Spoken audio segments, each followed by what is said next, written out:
1911-র 29শে জুলাই খালি পায়ে ফুটবল খেলে ব্রিটিশদের হারিয়ে আইএফএ শিল্ড জিতেছিল মোহনবাগান ক্লাব। সেদিন থেকে এই দিনটি মোহনবাগান দিবস হিসাবে পালন হচ্ছে। ভারতের এই ঐতিহ্যশালী ক্লাবের ফ্যান ক্লাব সম্প্রতি দুর্গাপুরে প্রতিষ্ঠিত হয়েছে। মোহনবাগান ফ্যান ক্লাবের উদ্যোগে এদিন সিটি সেন্টারের মাঙ্গলিকে একটি রক্তদান ও স্বাস্থ্য পরীক্ষা শিবির অনুষ্ঠিত হলো।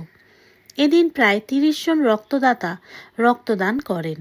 মোহনবাগান প্রেমী সুপ্রিয় গাঙ্গুলি জানান যে রক্তদান শিবিরের পাশাপাশি স্বাস্থ্য পরীক্ষা শিবির করা হয়েছে, যেখানে সাধারণ মানুষ থেকে সংবাদ মাধ্যমের কর্মীদেরও বিনামূল্যে স্বাস্থ্য পরীক্ষা করা হচ্ছে।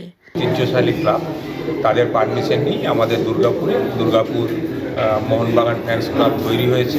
আপনারা জানেন যে গত বছর 4 ডিসেম্বর আমরা পুর নিগমের কাছে আবেদন করার পর একটা রাস্তার নাম মোহনবাগান এভিনিউ করা হয়েছে। দুর্গাপুর গভর্নমেন্ট কলেজ থেকে আইকিউ সিটি পর্যন্ত যে রাস্তাটা, সেই রাস্তাটার নামকরণ করা হয়েছে মোহনবাগান এভিনিউ। এবার আজকের দিনটায় আমরা যে ব্লাড ডোনেশন ক্যাম্পটা করছি, সেটা একটা ঐতিহাসিক গুরুত্ব আছে। আজকের দিনে 1911 সালে ব্রিটিশদের বিরুদ্ধে মোহনবাগান ক্লাবের 11 জন সৈনিক খালি পায়ে খেলে তাদেরকে হারিয়ে শিল্ড জয় করেছিল। এই জন্য এই দিনটা 29শে জুলাই 1911 সালে যে হারিয়েছিল সেটাকে সামনে রেখে আমরা এই দিনটিকে মোহনবাগান দিবস হিসাবে পালন করে থাকি এবং আমাদের ক্লাব এটা পালন করে থাকি। এই জন্য আমরা আজকে এখানে একটা রক্তদান শিবিরের আয়োজন করেছি। এখানে আমাদের 30 জন রক্তদাতা আছে। এছাড়া আমরা যেটা ফিল করেছি যে আমাদের দুর্গাপুরে যে সমস্ত সংবাদ মাধ্যম বা সংবাদ কর্মীরা রয়েছেন, তারা দিন রাত এক করে সারাদিন ধরে পরিশ্রম করে।